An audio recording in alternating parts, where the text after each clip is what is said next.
Market में नहीं जाना चाहिए। उन्हें बड़ी मार्केट खाया जाएगी यार, घनी ब्रांड मैटी करता है। बड़ी मार्केट में गया चाहे कुछ कस्टमर ऐसे हैं जिन्हें प्रोडक्ट की क्वालिटी चाहिए, कुछ ऐसे हैं जिन्हें उसमें मार्जिन चाहिए।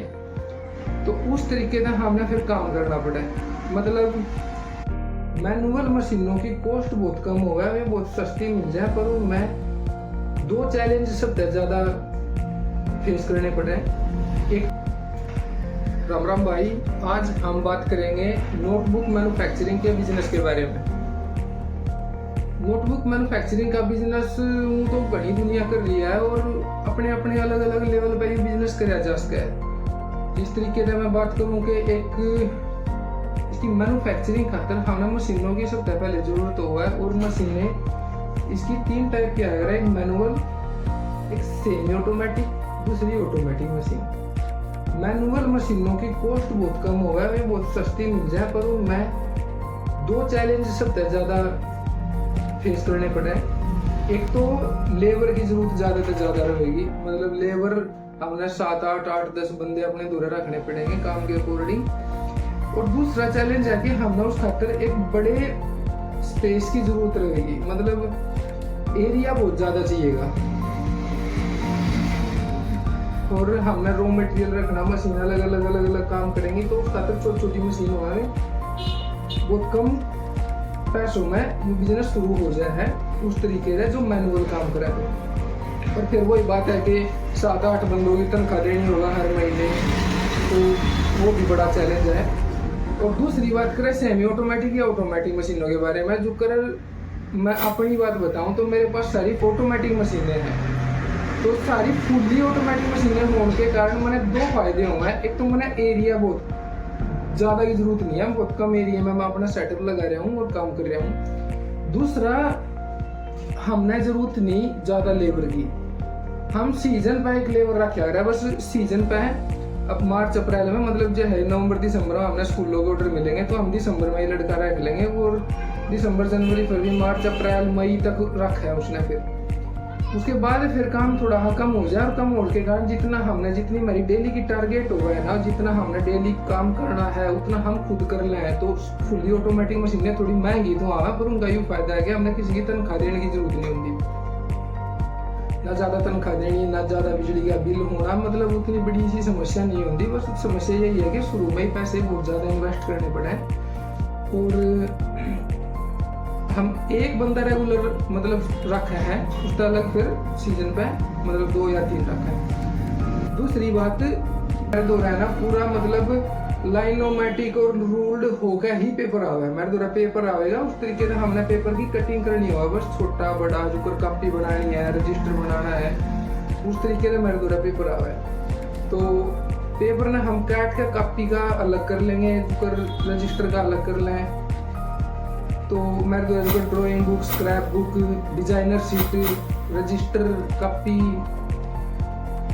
इस टाइप की बहुत सारे आइटम मेरे द्वारा तैयार हुआ है।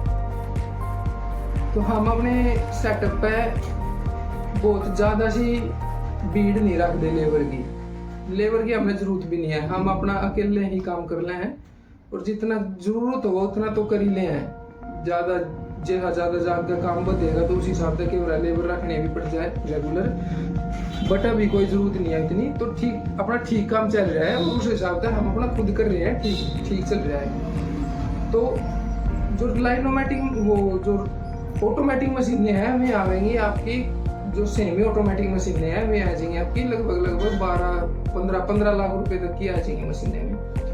15 लाख रुपए तक की वे मशीन आएंगी, जिनमें एक मशीन होया करे 3-in-1, जो कि मेरे पास भी है, वो 9 लाख रुपए की अकेली मशीन आवेगी।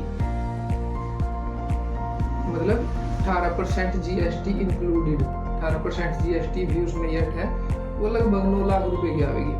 उसका अलग एक मशीन आएगी 3.5 लाख रुपए की कटिंग की, उसका अलग एक मशीन है 1.25 लाख रुपए की पैकिंग और श्रिंकिंग की। ये मशीन तो आपने लेके ही आनी पड़ेगी, मतलब अगर ऑटोमेटिक सेटअप लगाना है तो। और जो ये है जो मैनुअल सेटअप है उसमें तो सारी मशीनें टोटली 4-5-6 लाख रुपए तक की सारी सब मशीनें आ जाएंगी। उसमें फिर लेबर का जो पंगा है वो रहेगा।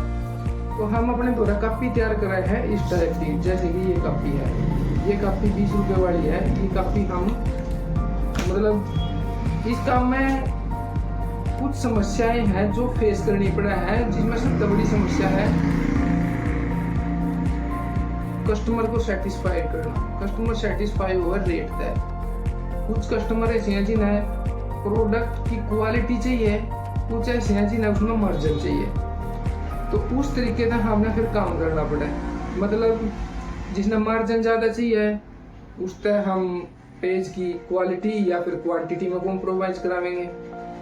अगर किसी ने क्वालिटी और क्वांटिटी में कॉम्प्रोमाइज नहीं करना तो फिर वहाँ रेट थोड़ा हाई रखेंगे। उस तरीके का प्रोडक्ट हमने दोनों चीज तैयार करनी पड़ा, मतलब हल्का भी और बढ़िया भी। सेम अपना जो ब्रांड का नाम है उस नाम पे हम दोनों क्वालिटी नहीं बनाते, क्योंकि दोनों की अलग अलग वैल्यू होगा। जो कर मेरे पास जो मैन्युफैक्चरिंग होगा, एक होगा रिद्धिका के नाम पे जिसमें टॉप क्वालिटी होगा हमेशा, पेज की क्वालिटी भी बहुत बढ़िया होगा और डुप्लेक्स भी, गत्ता बार भीतर सब कुछ बहुत बढ़िया होगा उसमें। दूसरा है आरके के नाम पे, मतलब उसमें क्या है कि हमने या तो डुप्लेक्स ग्रे कर देंगे, हल्का कर देंगे, दूसरी या फिर पेज की क्वांटिटी कम कर देंगे या क्वालिटी कम कर देंगे, वो सस्ता माल होगा, मतलब उसमें हम थोड़ा सस्ता बेचा है। जो दुकानदार है उसने